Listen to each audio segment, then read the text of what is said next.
மத்தேயு 6ஆம் அதிகாரம் வசனங்கள் 1 முதல் 4 வரை.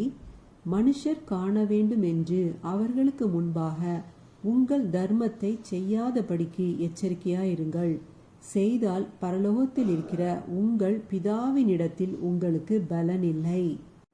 ஆகையால் நீ தர்மம் செய்யும் போது மனுஷரால் புகழப்படுவதற்கு மாயக்காரர் ஆலயங்களிலும் வீதிகளிலும் செய்வது போல உனக்கு முன்பாக தாரை ஊதுவியாதே.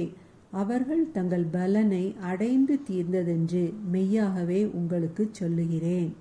நீயோ தர்மம் செய்யும் போது உன் தர்மம் அந்தரங்கமாய் இருப்பதற்கு உன் வலது கை செய்கிறதை உன் இடது கை அறியாதிருக்க கடவது. அப்பொழுது அந்தரங்கத்தில் பார்க்கிற உன் பிதா தாமே உனக்கு வெளியரங்கமாய் பலனளிப்பார். ஆமேன். ஹல்லேலூயா.